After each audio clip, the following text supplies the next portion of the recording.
Seja bem-vindo, seja bem-vinda. Eu vim aqui hoje para falar e comentar sobre esse livro maravilhoso, Empresas Humanizadas, Pessoas, Propósito e Performance, de Raj Sisodia, David Wolf e Jag Chet.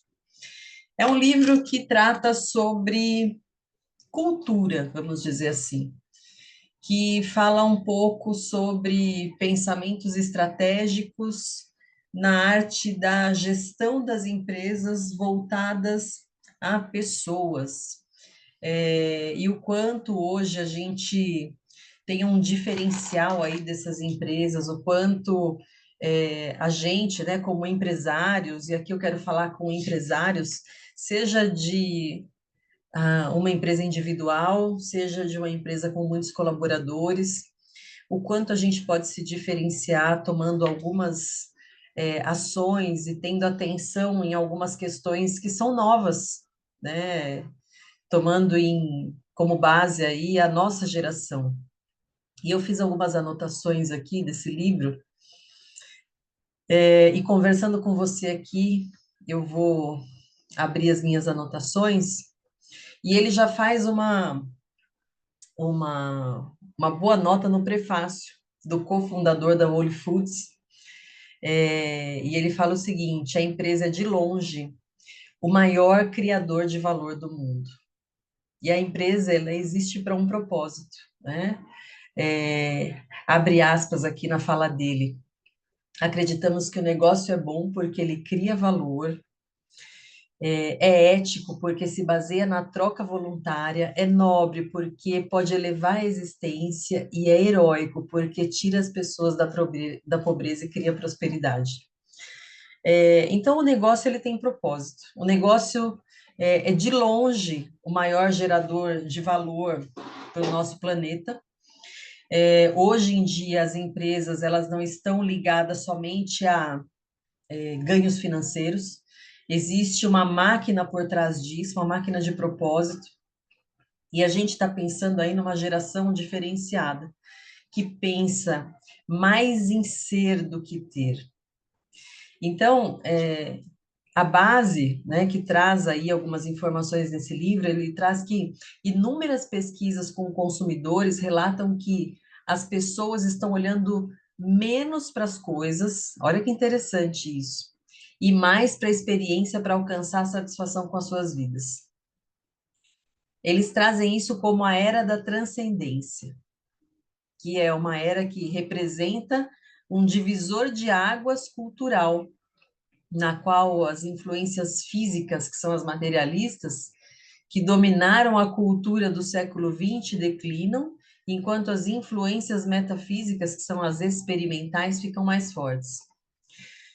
Com isso, é importantíssimo a gente aprender a se conectar com os chamados 6 sentidos da era conceitual em design de produto, que fala também, né, mescla aí a parte de marketing, de relacionamento com o cliente, e aí ele traz esses 6, mas eu já quero fazer um parênteses aqui no sentido de o quanto é importante a gente estar atento como pessoa, né, para criar uma experiência do cliente. Esses dias eu estava assistindo uma aula sobre marketing e o professor, se eu não me engano, a aula foi com Dado Schneider. O professor ele falava o seguinte, que antes, né, mesmo da gente pensar em, às vezes a gente, eu quero dar um tratamento, uma experiência para o cliente, um tratamento de excelência. A primeira coisa que a gente tem que pensar é em satisfazer o cliente, porque o cliente satisfeito, ele volta. Depois do cliente satisfeito, você pensa assim, como é que você cria essa experiência? Como é que você dá esse algo a mais, né? Como é que você faz essa entrega extraordinária? Mas o fato da gente satisfazer o cliente já deveria estar no centro do nosso propósito. Como é importante, né? Quando você é bem atendido em um lugar, você faz propaganda desse lugar. Quando você percebe que do outro lado a pessoa quer resolver o seu problema. Quando você percebe que não existe descaso, quando você percebe que você está tendo atenção, E hoje o mundo briga pela atenção. Então, o quanto é importante a gente ser treinado nisso e treinar os nossos colaboradores para isso também, para que eles estejam com presença plena, dando atenção aos nossos clientes. E aqui entenda clientes como toda a fatia que é afetada pelo meu negócio.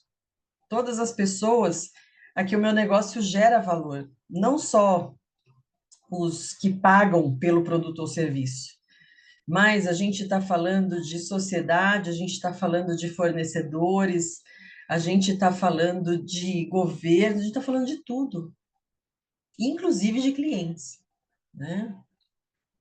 E aí, quando ele traz aqui, voltando para as minhas anotações, quando ele traz os 6 sentidos da era conceitual de design de produto, marketing, relacionamento com o cliente, ele fala desses 6, que são o desenho, ou seja, prestar atenção à estética quando realiza qualquer tarefa. Nós somos seres muito visuais, então é importante que a gente, óbvio, né, preste atenção àquilo que a gente está entregando, ao zelo que a gente tem com as questões, com a apresentação, com organização e tudo que se refere à parte estética. O segundo é história, transmissão de informações para o consumidor, para os empregados e outras pessoas conectadas ao nosso negócio através de um bom storytelling, né? As pessoas gostam de escutar as histórias, as pessoas gostam de conhecer, as pessoas precisam conhecer e se conectar emocionalmente com a sua história. O terceiro é a sinfonia, que é a habilidade de juntar as partes e criar uma imagem holística. É como se você sintetizasse aquilo que você faz. O quarto é empatia, identificando e entendendo com as circunstâncias, emoções e sentimentos dos outros. Empatia, a gente volta aqui no poder de presença. Empatia para atender bem um cliente, para entender a necessidade de um cliente. Existe uma máxima quando a gente trabalha na parte de vendas, né? Que eles falam assim, a maioria dos cursos que eu já fiz sobre a arte das vendas fala que a gente vende o que o cliente quer e entrega o que o cliente precisa. E para entender o que o cliente precisa e não o que a gente, né, quer empurrar para o cliente, a gente precisa estar presente, a gente precisa escutar nas entrelinhas, saber fazer, né, a trajetória do cliente, fazer o caminho do cliente, entender o que aquele cliente vê, o que ele sente, o que ele tem, como é que ele reage, né, às minhas interferências ali. O outro ponto aqui é jogo, que ele traz, colocando diversão nas atividades do dia a dia para realçar o prazer e a criatividade, tornar as coisas de maneira leve. E o sexto ponto, significado. Entender o valor de uma atividade para além do momento e de si próprio. Significado entra na questão de propósito. É tornar claro para as pessoas aonde elas estão interferindo com o trabalho delas, com a parte que lhe confere o trabalho delas na vida das pessoas, na mudança do mundo, né? Na parte de sustentabilidade, nas questões ambientais, aonde o trabalho dela modifica o contexto. Todos esses sentidos, eles têm raízes profundas no hemisfério direito do cérebro, que é a parte ligada às questões mais emocionais. E aí ele traz aqui que Daniel Pink, no seu livro O Cérebro do Futuro, A Revolução do Lado Direito do Cérebro, ele relata que a gente está numa nova era em que a sobrevivência e o crescimento da empresa dependerão menos de fatores quantitativos e mais de fatores qualitativos. Então, a gente tem que prestar atenção nessas questões quando a gente se refere não a dados, mas a sensações, aquelas experiências, né? A gente percebe, e os livros relatam, que a humanidade ela está entrando num reino que ninguém jamais esteve. E a paisagem hoje, ela não é uma paisagem linear, estável. A gente tem uma velocidade de informação tão grande que não existe mais essa estabilidade, essa linearidade. E essa paisagem, ela está se tornando desconhecida para todos nós. Como se o mundo que a gente conhece hoje fosse um mundo onde tivesse desembarcado um viajante do tempo. Então, a gente precisa se renovar todo dia, essa velocidade de inovação é muito grande, a gente precisa estar sempre antenado nas mudanças, nas nuances, e eu falo não mudanças só de cenário econômico, mas nas mudanças de comportamento das pessoas, comportamento diferente das gerações.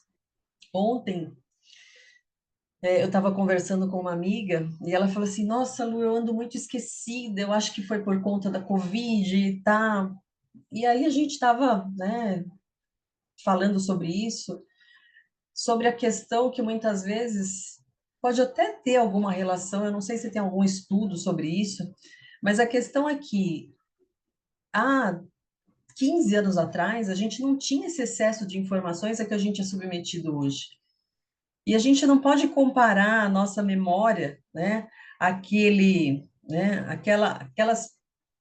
poucas informações que a gente tinha, com esse excesso que a gente tem hoje, óbvio, quanto mais informações a gente está exposto, mais a gente tem que fazer esforço para lembrar de alguma coisa. Então, às vezes, a gente está avaliando com dados errados. Mas é importante a gente fazer essa reavaliação, né? O quanto a gente está exposto nessa velocidade de inovação, o quanto a gente precisa estar engajado em construir essas empresas humanizadas de forma diferenciada. As pessoas da minha geração estão acostumadas com uma maneira de ser, de lidar com as coisas, e hoje está totalmente diferente com a entrada de outras gerações que tiveram acesso a outro tipo de informação, né, a uma outra exposição muito diferente da minha, e eu preciso rapidamente aprender a lidar com isso, para eu poder tornar a minha empresa não só competitiva, mas uma empresa perene. E a perenidade, ela hoje vem de algo mais profundo, que não só a lucratividade, mas o engajamento em um propósito, em uma humanidade de empresa. E aí eu já quero, né, trazer aqui os capítulos, né? Vou meditar em cada capítulo aqui com você rapidamente. Não sei se eu vou conseguir fazer esse vídeo numa sequência ou se eu vou cortar ele em algumas partes, mas vamos seguindo aqui. O capítulo 1 trata da construção de um negócio com amor e cuidado. O título já é bem sugestivo, né? E a pergunta é: o que é que eu vou fazer com o resto da minha vida? Uma pergunta que vale você anotar para meditar futuramente. O que que eu vou fazer com o resto da minha vida? Esse autoquestionamento surge a partir da sensação de que deveriam estar fazendo mais do que apenas servindo a si mesmos. Deve-se começar a pensar a servir o eu coletivo mais amplo. Descobrimos muitos líderes empresariais que se fizeram uma pergunta similar: como vamos fazer dessa empresa um instrumento para a sociedade enquanto cumprimos nossa obrigação de construir riqueza para o acionista? Então, essa é uma citação que tem no primeiro capítulo do livro, e ele traz, né, essa máxima de servir o eu coletivo, de parar de olhar para o próprio umbigo, de entender que começa a nascer uma visão de empresas mais humanizadas, e a empresa humanizada, ela é administrada, gerenciada de tal forma que os stakeholders, que todos os seus stakeholders, e a gente chama de stakeholder, todas as pessoas envolvidas na cadeia de uma empresa, clientes, colaboradores, fornecedores, parceiros comerciais, sociedade, investidores, todos esses stakeholders, né? Eles desenvolvem uma conexão emocional com essa empresa, uma relação afetuosa, não muito diferente de torcedores e seus times favoritos. Olha que loucura isso, né? Então, existe uma conexão muito forte. Essas empresas humanizadas, elas são as supremas criadoras de valor. Elas criam valor emocional, espiritual, social, cultural, intelectual e, óbvio, valor financeiro. Mas você percebe que começa a ir muito além de valor financeiro. As pessoas que interagem com essas empresas, elas se sentem seguras, protegidas e plenas nas suas transações. Pensa aí numa empresa que você gosta de fazer negócio. Pensa em uma empresa que te dá a sensação de missão cumprida, de estar ajudando uma causa maior. Pensa numa organização, alguma coisa que você compre que te faça se sentir bem. Ovos criados de galinhas livres, por exemplo. Dando um exemplo bem simplório aqui. Alimentos livres de agrotóxicos, né? Culturas familiares. Perceba como a gente se envolve emocionalmente com questões simples, mas que, a partir de uma visão estratégica de empresas humanizadas, elas começam a ficar, como é que eu posso dizer, divulgadas.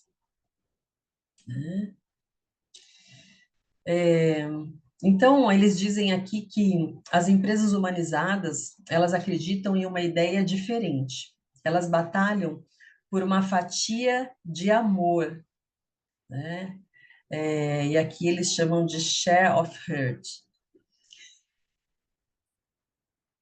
Eles trazem que é importante a gente ganhar um lugar no coração do nosso cliente, porque dessa forma ele vai ter prazer em oferecer uma fatia maior da sua carteira. E pensa comigo aqui se isso é ou não é verdade. E aí eles expandem um pouco mais. Faça isso com o seu empregado, com o seu colaborador. E ele vai te devolver com um salto quântico de produtividade e trabalho. Conecte-se emocionalmente com seus fornecedores. E você vai colher benefícios de ofertas superiores e agilidade na entrega. E a gente aqui pensando, eu falo a gente, figura de linguagem, tá? Falando de mim. E aí, como diz o Rabino Dudu, se servir para você, pega carona. A gente achando, né? A gente, no nosso, na nossa mentalidade antiga de fazer negócio, de achar que as pessoas estão só me servindo, de achar que o benefício é unidirecional, de achar que a gente só está fazendo negócios. Aí ele traz, né? Ele já trouxe aqui o coração do cliente, ele vai te dar uma maior fatia. Se você trabalhar muito bem com o seu colaborador, ele vai te devolver em produtividade. Se você se conectar emocionalmente com seus fornecedores, óbvio, você vai ter um melhor relacionamento, uma maior agilidade. E aí ele expande para as comunidades, né? Se você tiver um trabalho na comunidade, você vai ser uma razão de orgulho, né? Para aquela comunidade ter a sua presença ali. Desfrutar, inclusive, de fontes férteis de clientes e colaboradores da própria comunidade.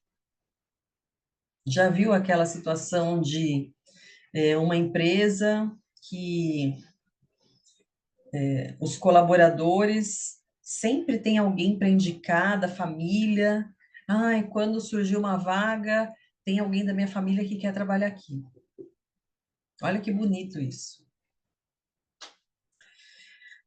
Mais um pouquinho adiante, nas explanações desse livro, ele traz que muito provavelmente uma das causas mais comuns de mortalidade corporativa é a quebra do contrato emocional. E isso provavelmente você já viu muitas vezes, assim como eu.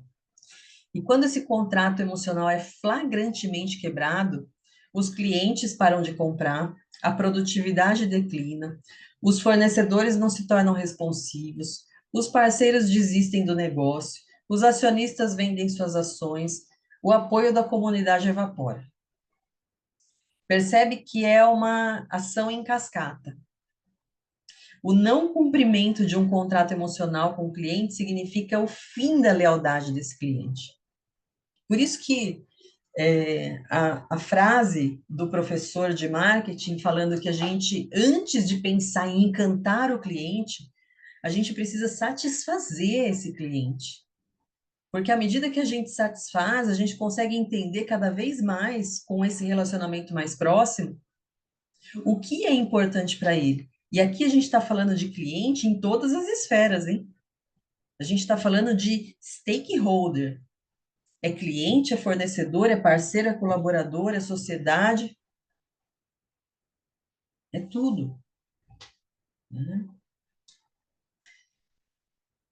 O estilo das empresas humanizadas, que eles trazem que, diante de uma ameaça competitiva, elas não procuram reduzir preços, não procuram reduzir o número de colaboradores, elas não procuram fazer cortes, elas procuram agregar mais valor no produto. E para a gente agregar mais valor no produto, a gente precisa entender da necessidade do nosso cliente.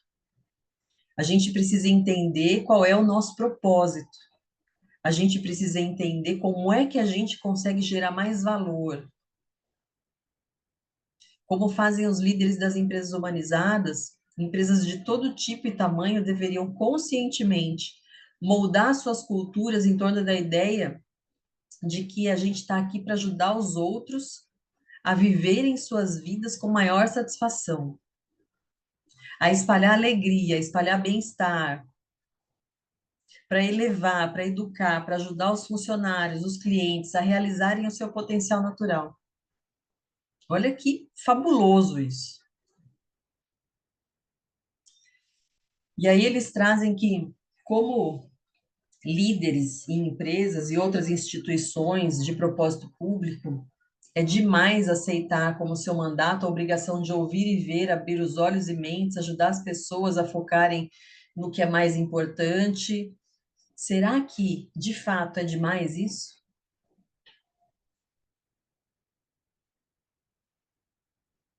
Então, eles já trazem aqui, né, que a gente precisa parar de pensar somente em benefícios financeiros e começar a pensar em mudanças, em propósito, em que tipo de mundo a minha empresa, né, pode ajudar a gente a viver no futuro.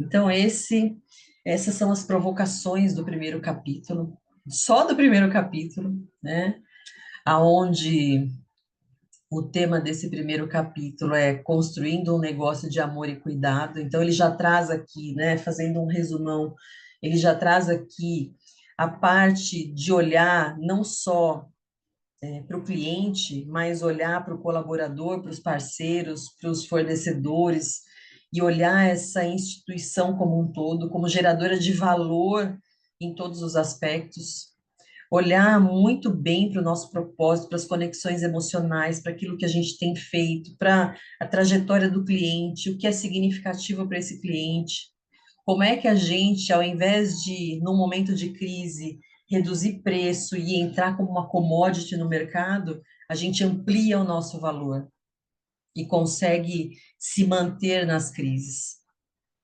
Então, ele já dá aqui vários insights para a gente pensar, refletir e conduzir os nossos negócios, né, a nossa liderança, com base nessa humanização.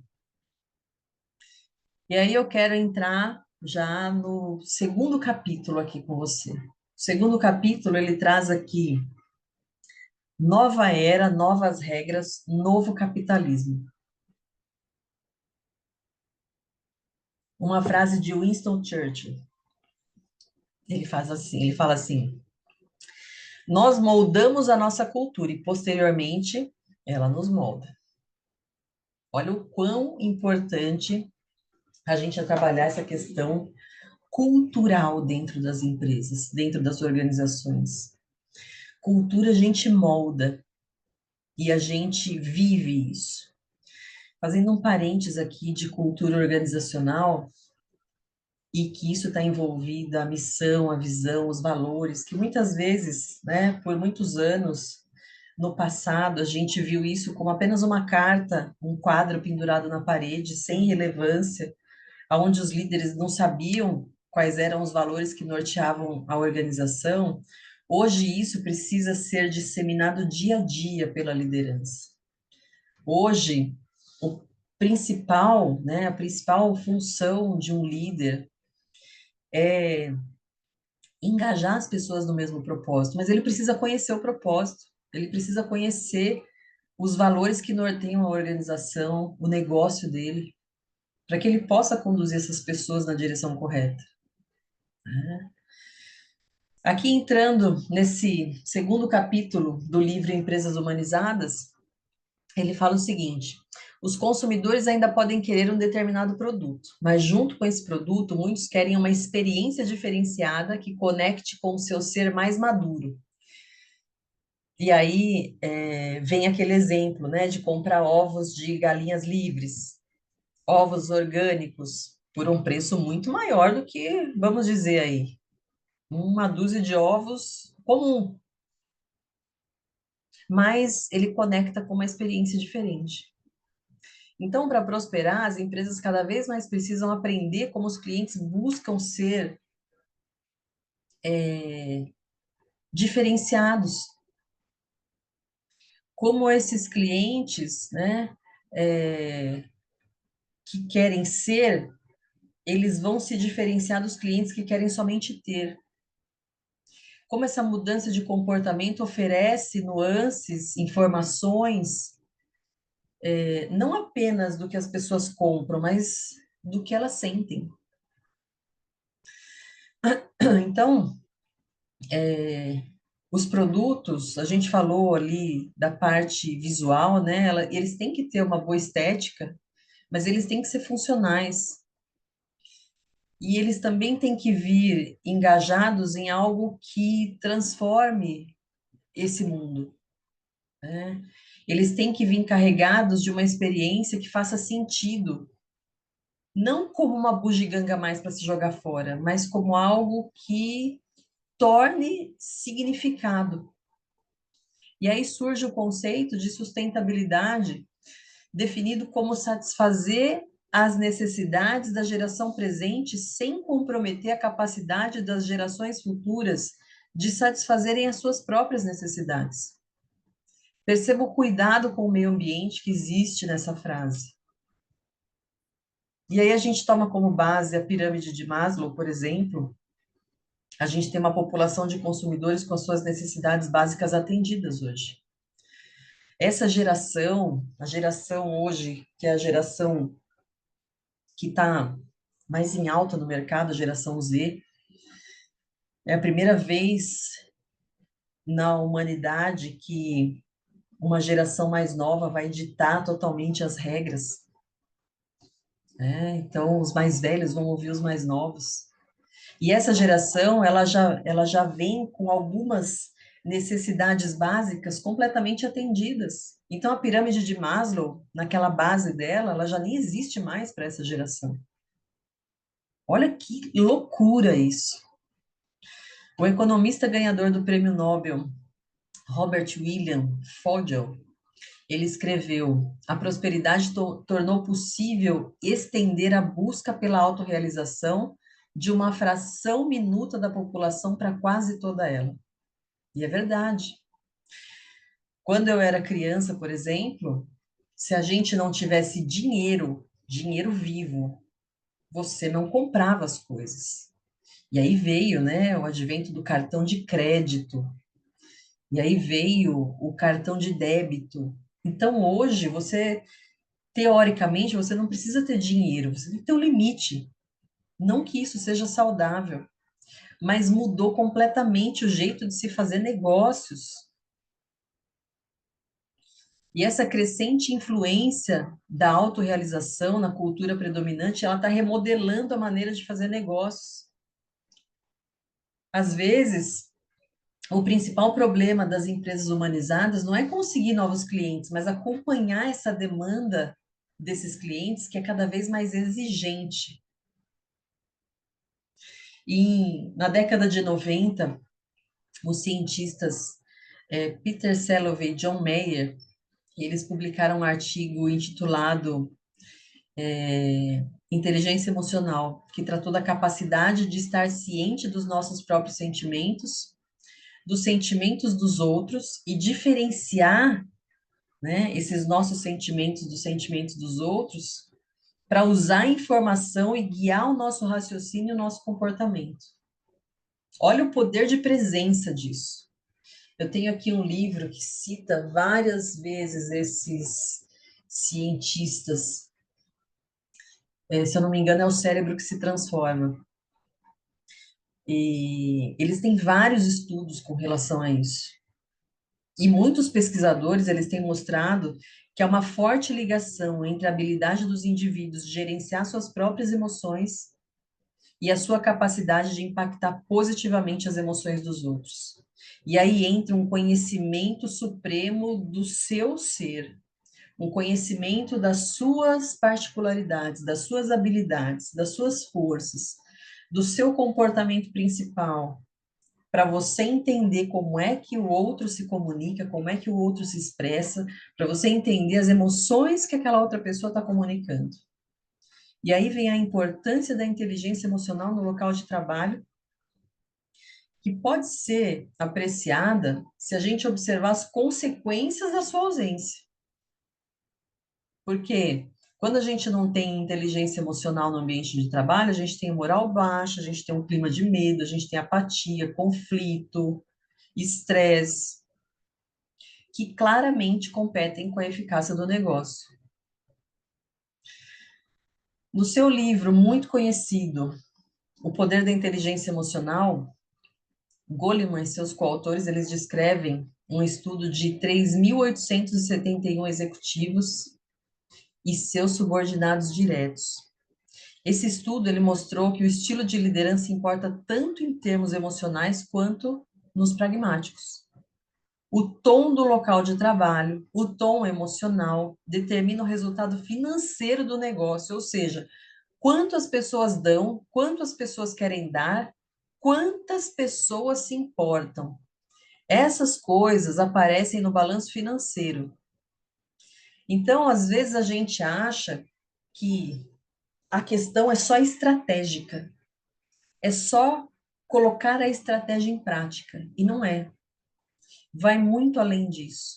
As questões emocionais, como traz esse estudo de Goleman, com quase 4.000 executivos e seus subordinados diretos, o quanto a inteligência emocional no ambiente de trabalho, o saber sobre os seus comportamentos dominantes, o saber gerenciar suas emoções, fazer gerenciamento de crises, interfere no balanço financeiro de uma empresa. No seu livro, outro livro de Daniel Goleman, Trabalhando com Inteligência Emocional, ele fornece dados de estudos de mais de 500 organizações, mostrando que a autoconfiança, o autoconhecimento, o autocontrole, o comprometimento e a integridade são fatores que levam os empregados a serem mais bem-sucedidos. Presta atenção. Autoconfiança, autoconhecimento, autocontrole, comprometimento e integridade.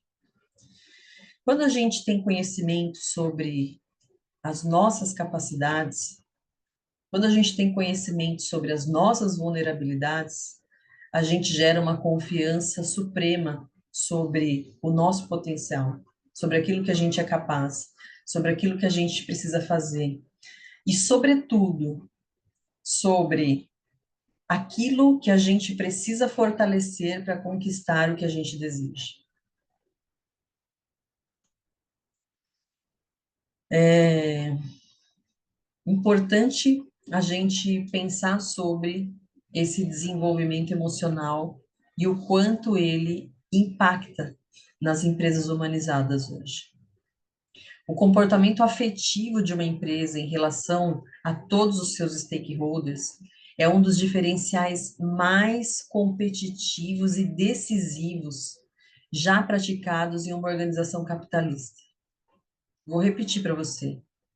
O comportamento afetivo de uma empresa em relação a todos os seus stakeholders, aos seus clientes, aos seus colaboradores, aos seus fornecedores, aos seus parceiros, aos seus acionistas, aos seus investidores. Eles são diferenciais competitivos e diferenciais decisivos nas organizações capitalistas.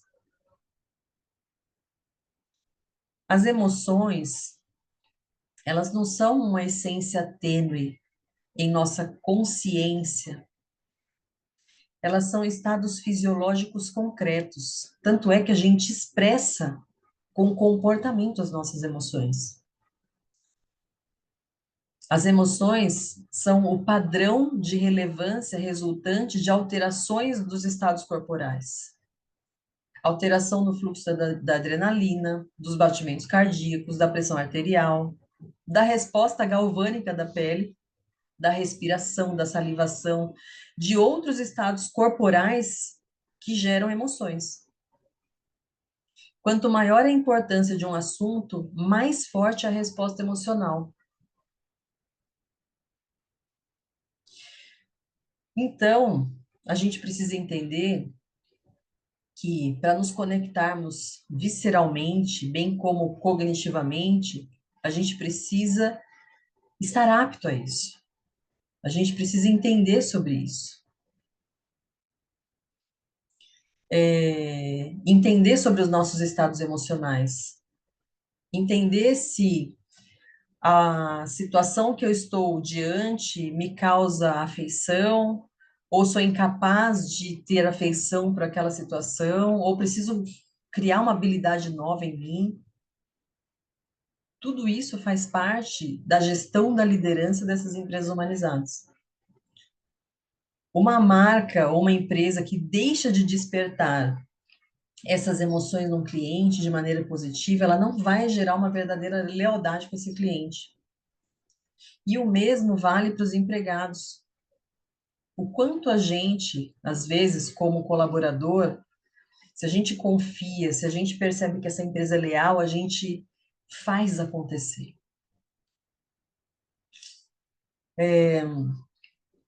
Muitas vezes, né, esses vínculos com a empresa, eles são menos baseados em questões quantitativas do lado esquerdo do cérebro, como salários e benefícios, do que muitos gestores hoje acreditam.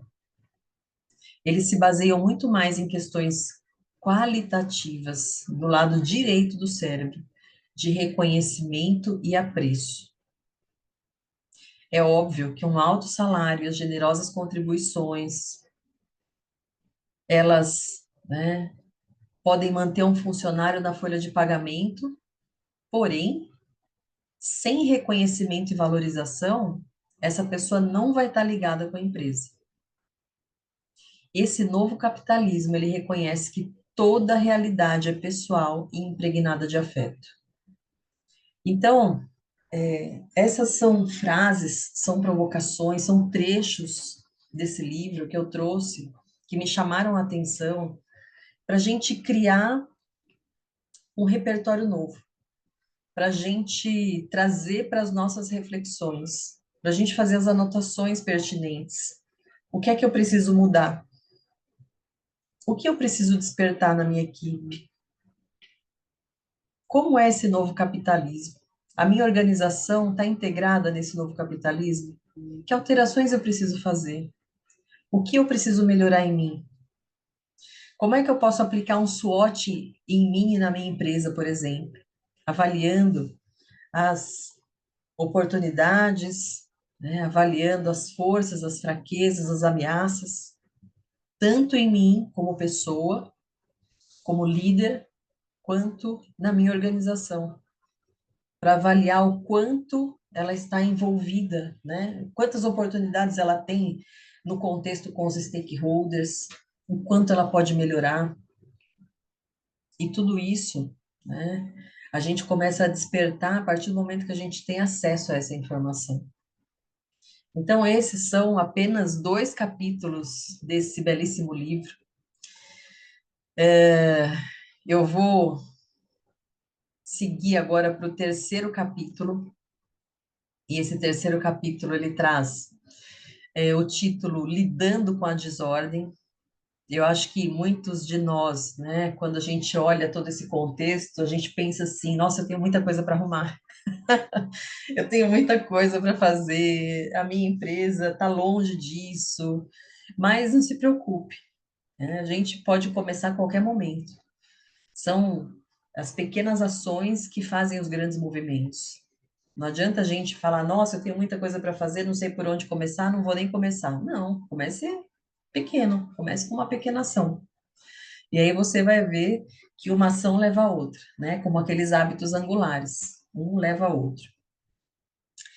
Então, esse capítulo ele traz o seguinte, né, lidando com a desordem.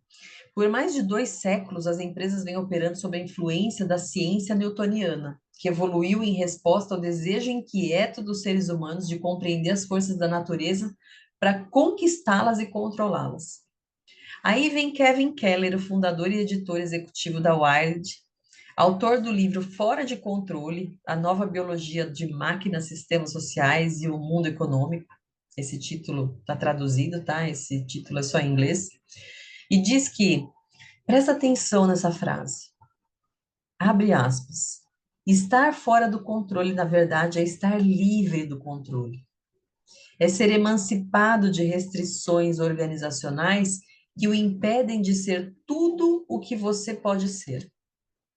Você é livre para transcender o cotidiano deplorável da vida que tolhe o seu interior. Fecha aspas. Essa é uma citação assim que, de fato, eu gravei com caneta, coloquei informação dentro do meu livro para não esquecer dessa citação. Que estar fora do controle, que muitas vezes para nós remete a caos, é estar livre do controle, que é totalmente diferente. A liderança das empresas humanizadas sabe que a confiança extraordinária nos empregados faz com que eles desempenhem extraordinariamente, transcendam ou passem além dos limites, excedam, sobrepujem, ultrapassem, de acordo com o dicionário, né, que traz todos esses sinônimos aí. E é uma liderança hoje focada em divisão, né, focada em compartilhamento, focada em confiança. Diferente da liderança do passado, que era a liderança de comando e controle, era uma liderança de obediência, era uma liderança muitas vezes sem entendimento. Eu só tenho que fazer e pronto. Hoje não, hoje as responsabilidades estão divididas. A partir do momento que os liderados, os colaboradores, os empregados entendem o propósito, eles também têm autonomia para tomar decisões que vão levar a organização a esse propósito. A gente vai falar disso nos próximos capítulos aqui. Então, em vez de manter um grupo de stakeholder, o outro como mais importante, as empresas humanizadas, elas, desculpe, atentam para o bem-estar do ecossistema econômico total que operam. E elas levam em conta os interesses de todos, não só os interesses dos acionistas. E isso faz toda a diferença.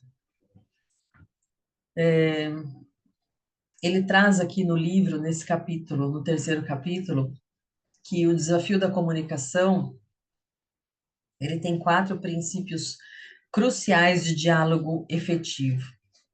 E aí eu vou falar desses 4 aqui. O primeiro é: estabeleça uma relação positiva ou reforce uma já existente antes de começar os negócios. Estabelecer relações trata de conexão, trata de você ser verdadeiro, transparente, baixar sua guarda, abrir suas vulnerabilidades. Estabelecer conexão e relação positiva é você entender que as parcerias, elas são ganha-ganha ou nada feito. Estabelecer relação positiva é não estar visionando o lucro apenas uma vez. Preste atenção, né, nesses princípios de diálogo efetivo para a gente estabelecer o que a gente chama de, às vezes, ordem, né? O segundo é mostre disposição para ser vulnerável, transparência. Mostre quem você é de verdade. As pessoas estão cansadas de super-humanos. As pessoas querem se relacionar com pessoas como elas, que erram, que acertam, que têm desejo por fazer a diferença, por ajudar, por auxiliar, por conectar, por resolver o seu problema. E aí vem o terceiro princípio: promover empatia recíproca, através da qual os stakeholders retribuem a empatia da empresa. É o ganha-ganha. Promover empatia é você querer que aquela pessoa ela saia melhor da sua presença do que ela entrou. Você já teve diante de uma situação problemática onde o seu interlocutor ali que estava selecionado para resolver o seu problema não estava nem aí? E você foi tomado de de um impacto emocional, e a gente falou no capítulo anterior das questões emocionais, o como elas afetam a nossa fisiologia, e te deu uma raiva tremenda, e você ficou com vontade de jogar tudo que tinha na mesa diante daquela pessoa. E aí a gente tem um exemplo contrário, aonde você busca resolver um problema com uma pessoa que não é nem responsável pelo problema, e essa pessoa te dá toda a atenção do mundo. Essa pessoa não sabe como resolver aquele problema, mas você percebe, você sente que ela tem desejo de te ajudar. E mesmo que essa pessoa não resolva o problema dela, você vai se sentir acolhido, porque houve uma empatia recíproca.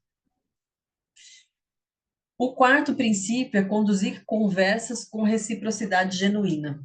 É você ser verdadeiro, é você ser você. Eu trabalho muito forte quando eu trabalho, né, dentro das mentorias, e a gente desenvolve comportamentos, a gente desenvolve o conhecimento daquilo que a gente é potente, a nossa plena potência colocada em prática, justamente para a gente ativar a nossa autenticidade, justamente para a gente trabalhar isso que é exclusivo nosso.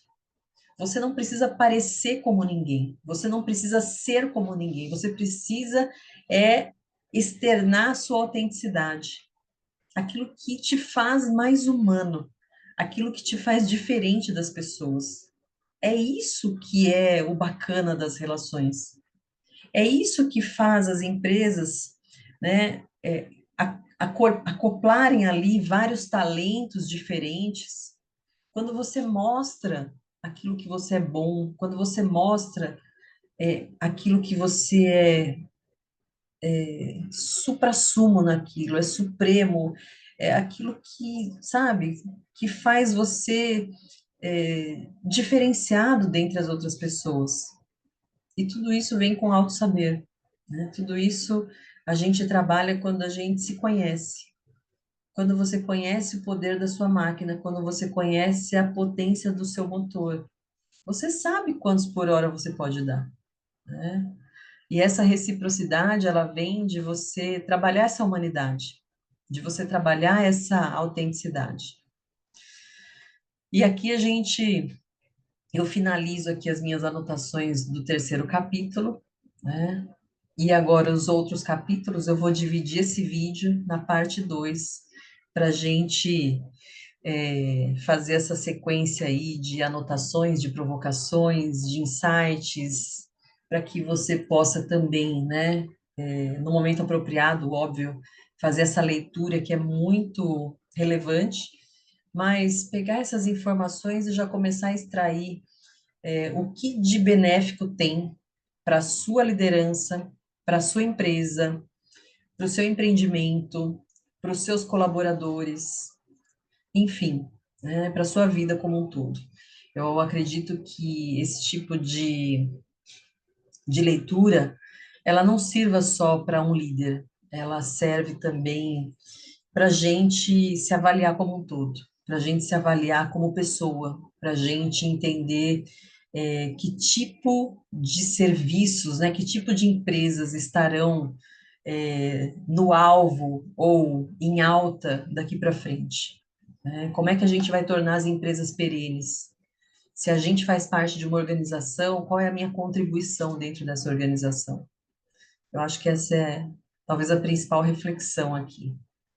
Bom, vou ficar por aqui, volto com o próximo vídeo para complementar os próximos capítulos dessa incrível jornada aqui em Empresas Humanizadas, tá bom? Ó, beijo, beijo, fica na paz aí.